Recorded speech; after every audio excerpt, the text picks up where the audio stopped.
Bueno, antes de hablar de cine, que es de lo que vengo a hablar, vengo a hablar de cine, que es lo que más me gusta. Yo, aparte de trabajar un poco en un instituto y en la UNED, yo soy del Cineclub Mariana, lo digo ahora porque si luego lo ven grabado, para que sepan que no me olvido de dónde vengo, ¿no? Y bueno, me encanta el cine, ¿no? Porque yo a la filosofía llegué tarde. Antes me dediqué a vivir, sobre todo a ver películas, claro. Bueno, luego hablaré del cine. Primero voy a tratar de explicar en el sentido en el que voy a hablar de cine luego. ¿Por qué cae la URSS? ¿Por qué cae la URSS? Esa puede ser la pregunta clave, ¿no? La pregunta clave. Podríamos contestar que malas decisiones políticas, porque había un enemigo muy fuerte. Pues sí, igual sí. Son también causas, ¿no? de que cayera la URSS, ¿no? Podríamos decir que una causa fue que no siguiera los principios ideológicos. Pues yo contestaría que no, ¿no? Porque si no hubiera seguido las bases fundamentales del marxismo-leninismo, lo que trató de llevar a la práctica Stalin, y se hubiera transformado y hubiera tenido en cuenta pues que no funcionaba, pues quizá hubiera triunfado, no lo sé. Bueno, como no ha sido el caso, entonces no podemos hablar por lo que pudo pasar. El caso es que la URSS se fue al garete, ¿no? El materialismo filosófico, Gustavo Bueno, señala pues con certeza, a mi juicio, que lo fundamental del marxismo era erróneo, ¿no? Pues sobre todo lo que aplicó Stalin a la hora de poner en marcha ese gran imperio. Era erróneo y que había que darle la vuelta. Es lo que no sé si habrá hablado el ponente de esta mañana de la vuelta de revés del marxismo. Pero tampoco voy a hablar yo de eso, desde luego. No voy a hablar de cine. Pero claro, yo tengo que introducir esta cuestión, sobre todo pensando en que, aunque voy a dividir los directores y las películas de las que quiero mencionar en dos bloques, uno puede relacionarse con el ascenso, ¿no? Y el otro con el descenso. Se puede decir que desde el momento que surge la URSS no hay ascenso aparente, ¿no? Pero se van generando unos pies de barro tan grandes que al final pues cae rotundamente. Y bueno, hablaremos de la figura de Gorbachov, que al final, ¿no? En el final, hablando de algunas películas, hablaremos de la figura de Gorbachov. Quizá dando el otro día una clase en la UNED y acudiendo a un texto de un antropólogo que se llama Martínez Veiga, hacía mención de un libro que yo trabajé cuando estudié en la UNED Filosofía, un libro de un analítico que se llama Gerald Cohen, que habla de Marx, de la teoría política del marxismo. Hace una defensa desde la filosofía analítica. Y ahí Cohen tiene en cuenta pues una cuestión que trata Marx, una ambigüedad que hay en Marx, la ambigüedad que expresa cuando, por un lado, en algunos textos señala como que el motor de la historia es el desarrollo de las fuerzas productivas, mientras que, contrariamente, podríamos decir, choca, ¿no? En otros, en la mayor parte, o es por lo menos lo que luego más ha trascendido, que el motor de la historia es la lucha de clases. O sea, son dos cuestiones distintas. Entonces yo creo que lo que trata de hacer Cohen con la explicación funcional que él le llama, pues es decir que si atendemos a los efectos vamos a explicar las causas, ¿no? Yo veo en esa explicación, ¿no?, que da Cohen y en la cual se apoya este antropólogo, pues para hablar de cuestiones de antropología, ¿no?, para hablar de la escasez, ¿no? No me acuerdo de qué iba el tema de antropología. Pues trata de eso, salvar las apariencias. Yo creo que Cohen trata de salvar las apariencias con una explicación circular, pues que la verdad es que no nos lleva a ningún sitio, porque sin ton ni son,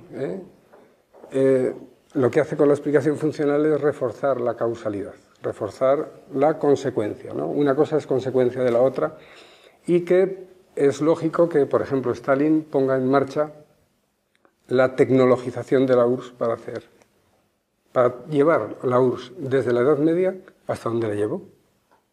que la llevó al espacio, para cambiar las fuerzas, las fuentes de materias primas pues más arcaicas a la energía nuclear, poco después. O la producción de alimento en el campo a una producción industrial. Eso es lo que hizo Stalin. Stalin hizo cosas increíbles, ¿no?, en 30 años, aplicando esa fórmula, ¿no?, la fórmula de que necesariamente vamos a progresar, porque si desarrollamos las fuerzas productivas llegaremos a la tecnología. Bueno, la crítica, tampoco voy a entrar en la crítica a la causalidad que hace el materialismo filosófico, pues porque no podemos, eso es una de las cuestiones que trata Gustavo Bueno cuando le da la vuelta al marxismo, le da la vuelta del revés, y hay muchos sitios donde acudir a ella, pues por tocar unas pequeñas teclas, ¿no? Unas pequeñas teclas, ¿no? La verdad es que no merece la pena entrar mucho en esas cuestiones, porque si no, no voy a poder hablar de lo que quiero hablar, que es hablar de cine, según la tesis que aplica Stalin y lleva a la práctica, pues se podría conseguir llegar pues a la cima, ¿no?, a la cima, a la justicia, a la utopía, ¿no?, de la humanidad. Y eso es una idea metafísica, es una idea metafísica inalcanzable.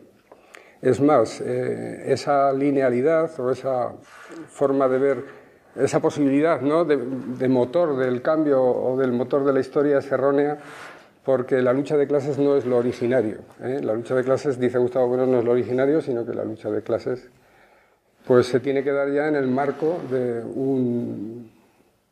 de algo que considera más superestructural, que es el Estado. Primero tiene que estar el Estado.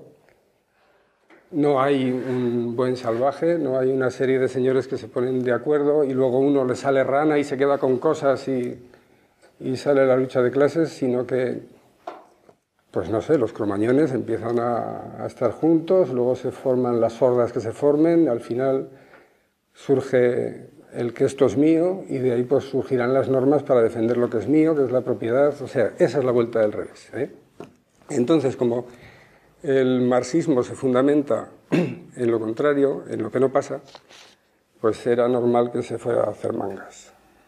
Bien. Stalin, con el desarrollo tecnológico de la URSS, con esa puesta en marcha de la maquinaria tecnológica, quería llegar rápidamente a algo superestructural, ¿no?, a las relaciones socialistas y luego a las relaciones comunistas, que era la meta final, la teleología marxista. Y no funcionó. Bien, entonces, ¿qué es lo que pasa? Que ahora voy a hablar de cine y en vez de tratar de demostrar esta tesis, porque no es lo que se ve en el cine, voy a tratar de ver lo que realmente se ve en el cine, que es la apariencia. Un ascenso en las posibilidades imperialistas de la URSS, en la consolidación como un gran Estado, que es lo que se hizo después de la Segunda Guerra Mundial, un Estado además que se controla a medio mundo, y luego el declive de la URSS, también mostrado en el cine. Además, el ascenso lo voy a marcar con 3 hitos. El hito de la Revolución, que va a marcar el ascenso, justo más o menos, ¿no?, pero yo lo pongo ahí pues, para que sirva de referencia, hasta el Congreso en el que Nikita Khrushchev critica la labor llevada a cabo, desarrollada por Stalin, el 20 Congreso, en 1956. La segunda fase será, sin embargo, la que va desde este 20 Congreso de 1956 hasta uno que yo pues casi fui, no sé, vamos, yo me sentí partícipe, ¿no? Fue el 27 Congreso del PQS en el 85. Yo en aquel tiempo pues militaba en el Partido Comunista, el PC. Y luego, pues por aquella época, el 87 quizá fue, le perdimos el juicio con los del PC y tuvimos que poner la P y la E, PCPE.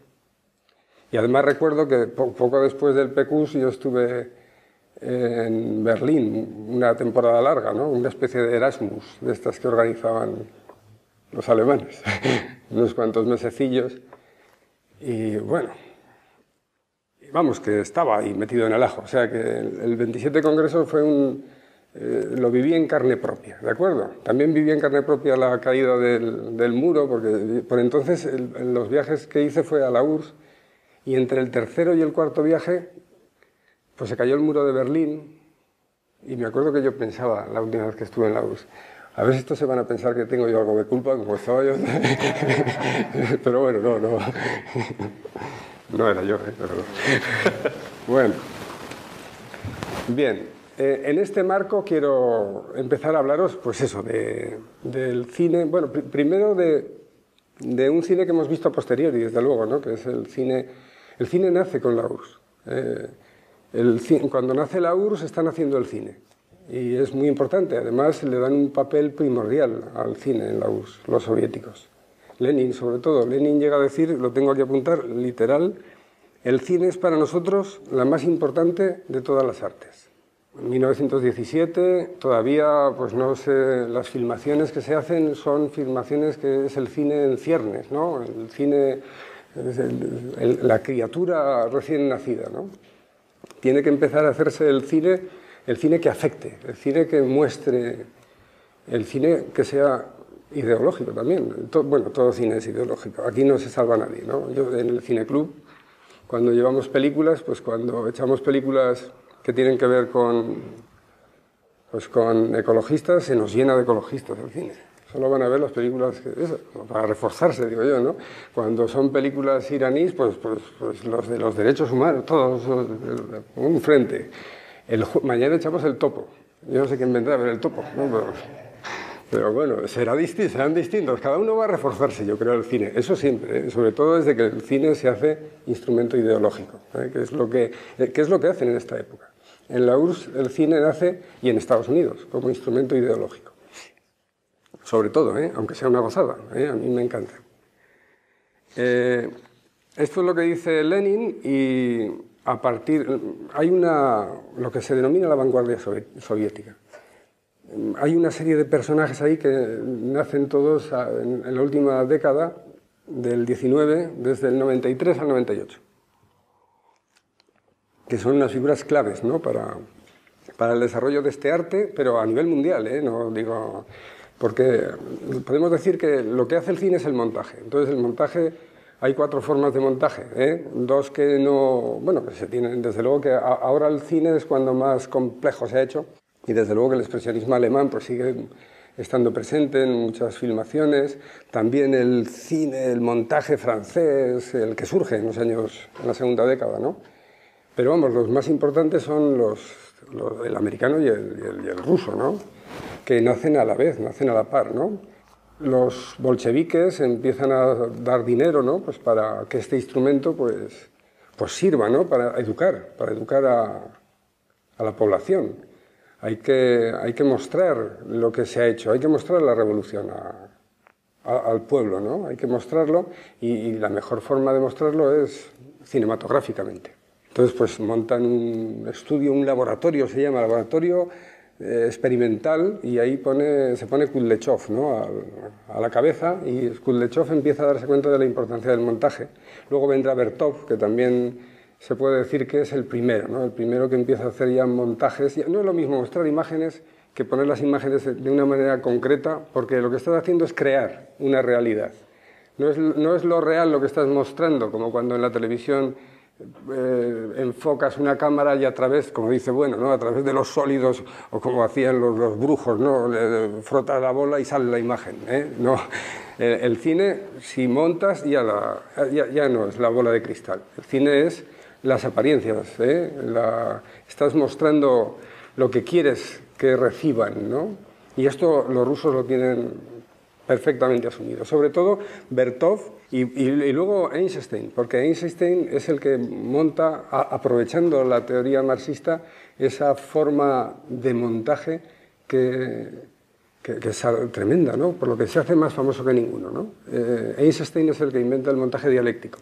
Y donde mejor se aprecia ese montaje, pues es, bueno, aparte de Potiomkin. Potiomkin es la primera muestra, ¿no?, de montaje dialéctico, un montaje de idas, venidas, roto, ¿no? La historia se rompe y consigue, pues, lo que, perdón por esta cita, ¿no?, Deleuze señala como lo patético, ¿no?, el patetismo, la afección. Consigue afectar a la gente que ve la película y le provoca unas sensaciones tremendas, ¿no?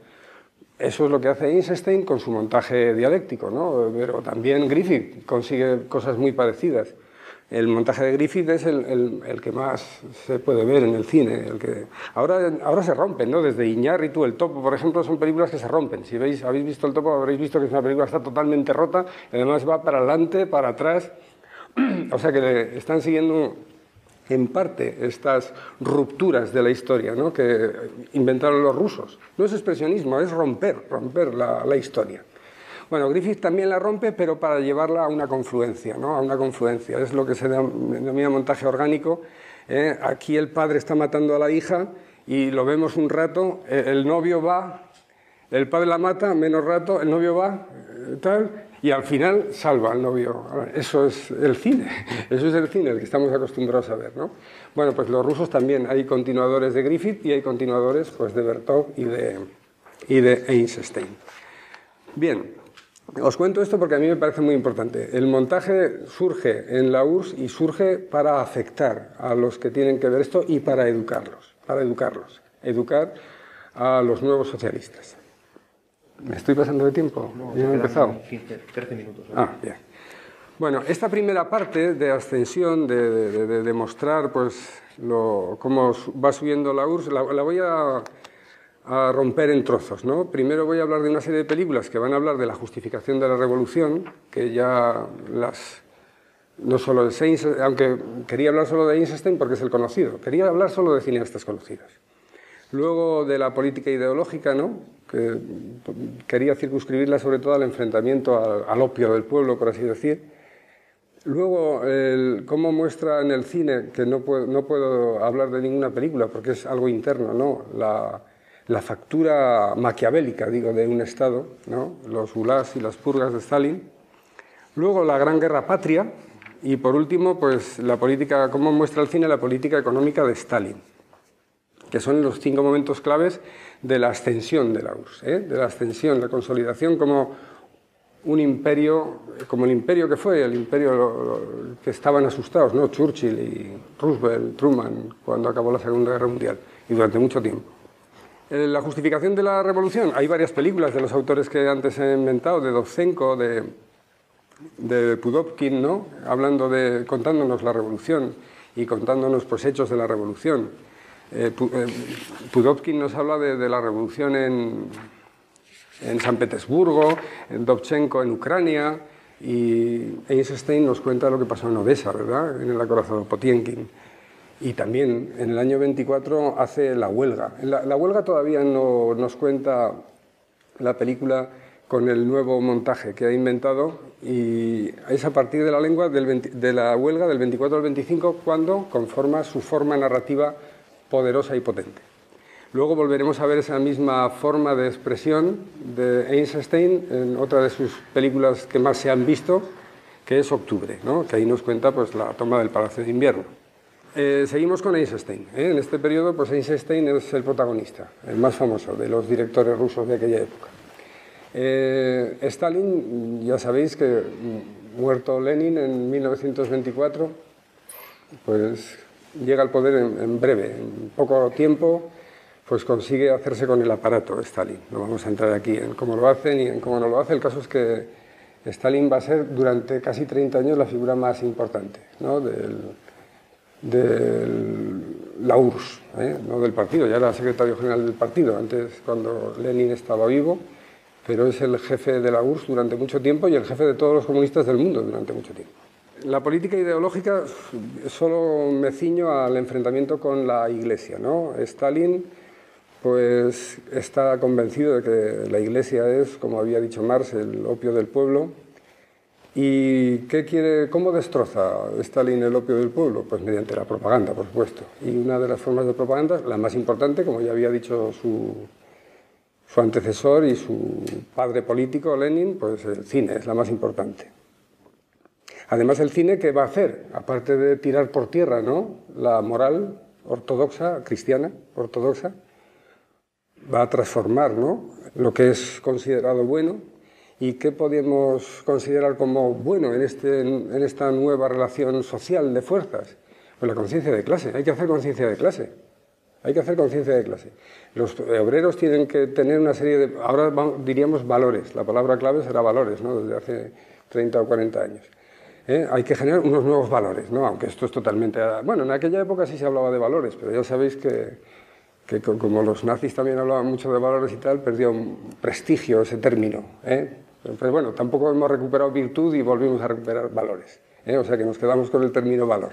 Y había que generar la nueva moral, lo que estaba bueno, y pues el cine servía para hacer esto. Además, el cine, bueno, y otras muchas metodologías tenían que cambiar los iconos que se habían destruido. Toda la iconografía ortodoxa por las fotos de Lenin y de Stalin. Todos los iconos que estaban en las paredes de todas las casas de Rusia, pues se cambiaron por fotografías, lo que se denominó el culto a la personalidad, que no deja de ser una forma religiosa, ¿no?, de ver pues, a una figura, no sé, supongo que es terciogenérica, ¿no?, en el sentido de que se ha divinizado un jefe de Estado vivo, como en los faraones, y a un jefe de Estado que ha desaparecido. Digo terciogenérica por la teoría de la religión de Gustavo Bueno, ¿no?, que empieza bueno, tiene 3 fases y la última pues es esta que ahora mismo pues está marcada por los monoteísmos. Bueno, la película de Einstein que quería hablar, pues, pero no voy a entrar en ella, seguro que la conocéis, es Iván el Terrible. Iván el Terrible se enfrenta directamente al poder de la Iglesia Ortodoxa. Bien, en la factura maquiavélica de un gran Estado, lo que se denominan las purgas de Stalin y los gulags, ¿no? Al decir factura maquiavélica ya está dicho todo. La verdad es que Maquiavelo no pudo tener otro seguidor más fiel que Stalin. La verdad es que si uno lee El Príncipe y ve lo que hizo Stalin, quitando que a Maquiavelo no se le podía ocurrir lo de tecnologizar Italia para conseguir el Imperio Romano, pero lo hizo Stalin. Stalin siguió lo que señaló Maquiavelo que había que hacer para construir un gran Estado, convencer a todo el mundo de que era un hombre bueno. Cuando fue George Orwell, H.G. Wells, se me ha cruzado, H.G. Wells a la URSS dijo de Stalin que incluso era cándido. Creo que la palabra que utilizó fue cándido. Y eso le pareció también a Roosevelt, le pareció un hombre cándido, bueno, un hombre bueno. Y nada más conocerlo, Roosevelt estableció relaciones diplomáticas. Lindbergh también, cuando llegó con su avión, dijo, ¿qué tipo impresionante, tendría que mandar en Estados Unidos también. En fin, el caso es que él hacía las cosas para, como decía Maquiavelo, ¿no?, que tu mano derecha no lo sepa, que el pueblo sepa piense que eres bueno, no lo seas, pero tienes que parecerlo. Y no solo el pueblo, en este caso era más complejo también, porque hay tele y hay cine y hay de todo, los demás tienen que pensarlo. Y lo consiguió, Stalin lo consiguió. Hasta que no pasaron muchos años y el punto de inflexión, ¿no?, que fue Nikita Khrushchev, pues todos pensaban lo contrario, que era bueno eso. Aquí no hay películas de las que hablar, porque el cine que hace Stalin para hablar de sus logros, a veces, pues bueno, había muchas veces que se moría la gente de hambre, pues porque había colectivizado la tierra y habían mandado a los terratenientes, que eran los que sabían cómo organizar las cosas, a Siberia. Y bueno, el caso es que muchos pasaron hambre, pero sin embargo las películas pues eran todo flamantes. Bueno, seguro que habéis visto alguna vez algún documental donde sí se ven fragmentos de las películas que se hacían para la propia URSS de propaganda, ¿no?, donde Stalin hacía ese encaje de bolillos maquiavélico, ¿no?, de mostrar lo que no era real. O diciendo, pues por ejemplo, el canal que hizo el canal Stalin para llevar el agua desde el norte hacia el sur, más grande que el canal de Suez, sin embargo la mitad de los barcos no podían ir pues porque lo hicieron mal, pero sin embargo mostró que era el canal mejor hecho del mundo. En fin, bueno, maquiavelismo que llevó a la URSS a donde la llevó, no estoy diciendo, lo hizo, o sea que funcionó, Maquiavelo funcionó. El cuarto momento en que quería tocar es la Gran Guerra Patria, ¿no? Que, bueno, de la Gran Guerra Patria me gustaría hablar más tarde, pero hay una película muy interesante y aquí voy a dar un salto, me voy a ir más allá del 20 Congreso del PQS porque la única película que he tomado es una de Tarkovsky, ¿eh? A mí Tarkovsky me parece un pesado fuera de lo normal, ¿no? Pero bueno, a mucha gente le gusta, tiene muchísimos seguidores. Bueno, Bertov a mí también me parece un pesado, ¿no? Pero vamos, a Tarkovsky es que no puedo con él, solo lo único que soporto es Solaris, es lo único que soporto, pero lo demás no puedo. La infancia de Iván sí es una película muy buena y aquí trata la guerra contra los alemanes y lo pongo aquí, lo coloco porque es una película propagandista, ¿eh? Está un niño, se siente pues un héroe, es un auténtico héroe que cruza un río para buscar información. Bueno, impresionante, la película es impresionante. En este último momento de la primera parte es mostrar la política económica de Stalin. Bueno, aquí sí hay material. Einstein, por ejemplo, hace una película magnífica, otros autores que he nombrado antes también, pero Lo viejo y lo nuevo. Lo que pasa es que no es conocida, lo viejo y lo nuevo no es conocida. En esta película Einstein nos muestra cómo se transforma la colectivización, cómo se transforma la Tierra, la colectivización de la Tierra y de lo que era un auténtico erial con un montón de gente muerta de hambre, salvo unos pocos, pues se genera un gulag con una empresa con un montón de vacas, fábrica de leche, impresionante. Lo viejo y lo nuevo nos está mostrando Einstein en 1929, 1930, 1929, el éxito de la política de colectivización de Stalin. Bueno, hasta aquí va la primera parte, porque me queda poco, ¿verdad? 5 minutos. Bueno, en 5 minutos me da tiempo a hablaros de la segunda. Stalin se muere en el 53 y en el 56, 3 años después, Nikita Khrushchev, que era alguien que estaba en todas las fotos. Bueno, y además se mantuvo, porque como Stalin borraba a la gente que se la cargaba, las borraba de las fotos. ¿Sabes? Khrushchev está en todas las fotos. Pero vamos, Khrushchev al final fue el que transformó, el que se tumbó la nueva religión. El culto a la personalidad de Stalin lo fulminó Khrushchev, con un informe que no fue público, ¿no? Porque fue a puerta cerrada en el 20 Congreso del PQS, pero claro, a una puerta cerrada fue una revolución, fue un bombazo. El informe de Khrushchev fue un bombazo porque era bastante largo, está en internet, pones el informe de Khrushchev y no sé, yo creo que en folios pues serán unos 10 folios y va paso por paso y dice una serie de cosas terribles, ¿no? De Stalin. Tampoco yo aquí no quiero decir nada de Stalin, ni, vamos, que no estoy criticando a Stalin, solo muestro lo que hizo, pero llevó a la URSS al espacio, ¿eh? Lo que pasa es que perdió. Si hubieran vencido, si la globalización fuera soviética, creo que Stalin seguiría siendo impresionante, ¿eh? Lo que pasa es que no. Ya la URSS empezaba a declinar, ¿eh? Si la URSS no hubiera empezado a declinar ya al final de la vida de Stalin, no hubiera habido informe del 20 Congreso. Estoy totalmente seguro.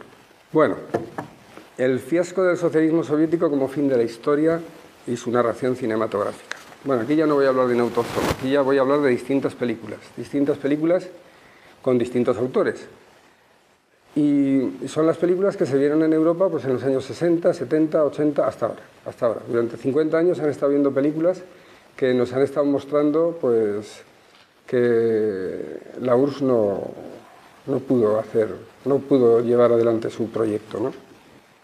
Y lo empezamos a ver cuando Kalatozov, en el 57, Cuando pasan las cigüeñas, en vez de hacer una película que muestre, ¿no?, la victoria de Stalin. Yo me acuerdo que cuando estuve en Berlín vi una película que no traspasó las fronteras, que Stalin llegaba a Berlín después de haber vencido a Hitler, porque le venció, Stalin venció a Hitler, no fue Eisenhower, le venció Stalin a Hitler. Pues llegó en olor de multitud, lo que pasa es que es falso, ¿no? Stalin nunca llegó en avión a Berlín, como pasaba en esa película, llegó en un tren blindado. Pero bueno, además la película es magnífica, pero ya digo, es imposible verla aquí porque no ha traspasado las fronteras. Y es toda la batalla de los rusos cuando tiran la bandera del Reichstag. Si os acordáis de la película de Clint Eastwood con esa banderita que suben ahí en Iwo Jima, pues cuando ponen los rusos el 8 de mayo la bandera encima del Reichstag, en esa película se ven todas esas cosas, ¿no? Bueno, muy interesante la película. Y sobre todo el personaje que hace de Stalin, que es igual que él, ¿no? Pero impactante, ojalá pudiéramos recuperarla. Bueno, Cuando pasan las cigüeñas es una película como otra que hacen 2 años después, que se titula La balada del soldado o de un soldado. Son películas antibelicistas. Antibelicistas. ¿Qué está pasando en la URSS? ¿No? ¿Qué está pasando en la URSS? Ya no se está hablando de los logros, ya se está hablando de otra cosa. Luego, la película que vi un poco tarde, porque aunque yo recuerdo que todos mis amigos del PC en los años 80 y cuando el referéndum de la OTAN se pasaban esta película siempre me sabe Mikhailkov porque es su hermano, de Konchalovsky. Konchalovsky es el hermano de Nikita Mikhailkov, el hermano mayor, porque se cambió el apellido y se puso el de su abuelo, o su abuela, no me acuerdo. El de su madre, que era su abuelo materno.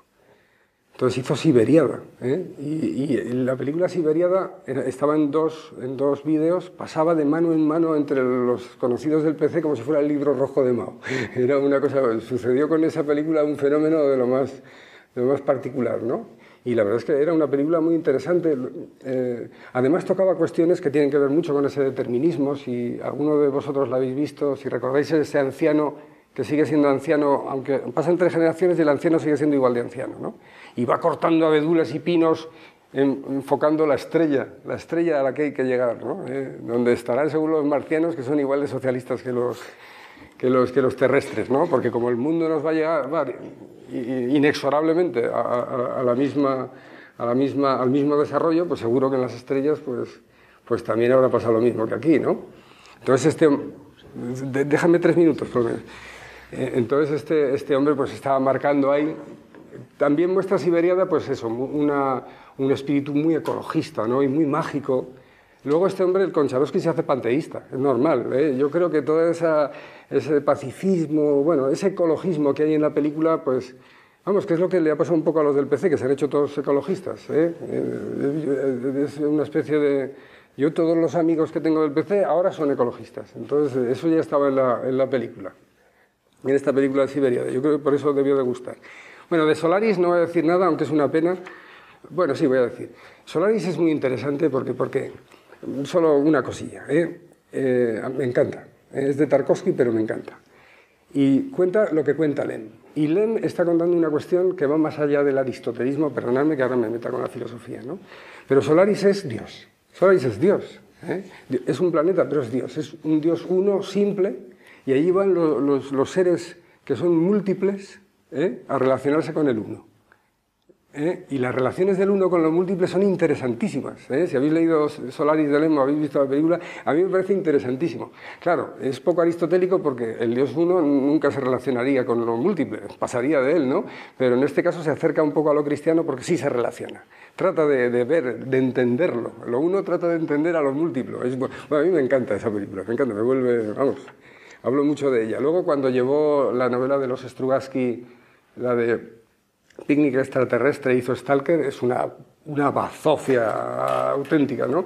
Como la que luego Sokurov lleva Los días del eclipse. Sokurov me parece un peñazo, quitando la escena aquella famosa cuando va Stalin, antes de que muera Lenin, en esa película Taurus, no sé si habéis visto Taurus. Está Lenin en el sanatorio un año antes de morir y va a verlo Stalin, y esto es falso, ¿no? Porque seguro que es mentira, pero bueno, lo cuenta Sokurov. Y le dice Lenin, ¿por qué me tienes aquí?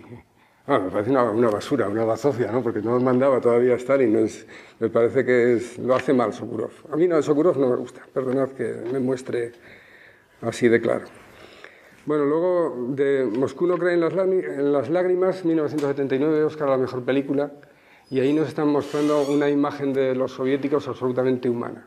Y a la gente le encantó, además la gente lo entendió, estaba hecha para el imaginario colectivo, como dice Gubern, que es por no decir la ideología capitalista, ¿no? Era perfectamente entendible, ¿no? Por la ideología capitalista. Moscú no cree en las lágrimas. Creo que vas a hablar de cuestiones que trata... Es bastante divergente a la tuya. Bueno, yo es lo que... Solo trataba de decir esto y para luego discutir, porque como me dijo que iba a hablar de las clases sociales... En fin, a ver, rápidamente. Bueno, el arrepentimiento, Dios mío. Tenía que hablar del arrepentimiento. El arrepentimiento es una película que para criticar a Stalin nos cuentan pues Antígona, o el drama de de peleo cuando quiere recuperar a su hijo, el cadáver de su hijo Héctor, porque lo está arrastrando Aquiles por el suelo, o cuando Ulises quiere enterrar a Áyax, porque Agamenón lo quiere castigar. O sea, una cuestión, una tragedia griega, con el arrepentimiento, una tragedia griega, y eso es éxito seguro, ¿eh? Si nos lo cuentas bien, es un éxito seguro. O sea, que la crítica a Stalin está... Bueno, el stalinismo es algo secundario, pero la película fue un éxito porque es una tragedia griega muy bien contada. Masacre, no digo nada, ven y mira. A partir de Masacre empezó a hablarse de que los rusos... Era entendible que dijeran la Gran Guerra Patria. Habían muerto más de 25 millones de rusos. Y esto se supo el año 86, yo creo que es Masacre. Quemado por el sol. No hemos visto películas donde se hable de las purgas de Stalin porque tendrían que ser esta película la que se viera, y era contra. En Quemado por el sol nos está mostrando pues una de las cuestiones más terribles que pasaron en los años 30 en la URSS. El año 36 Stalin mata, pues de los 90 generales que quedaron de la Revolución Rusa, mata casi a 60, ¿no? Y es la historia de un general, ¿no? Terrible. A mí Mikhailkov me provoca, me encanta. Y esta película me parece fascinante. Así como la última de la que quiero hablar, que es 12, 2 líneas, medio minuto, 12, simplemente una película comercial, pero que es la definitiva, la muestra definitiva de la caída de la URSS. ¿Por qué? Pues porque con 12 nos está contando la misma historia, la misma película que hace Sidney Lumet, que es 12 hombres sin piedad, para decirnos que el sistema americano, la democracia americana, es lo mejor del mundo. Y con 12, Nikita Mikhailkov, al contarnos la misma historia, nos está diciendo que la democracia americana es lo mejor del mundo. Y es una pena, ¿no? Si tenemos en cuenta que podían haber ganado los otros. Nada, muchas gracias.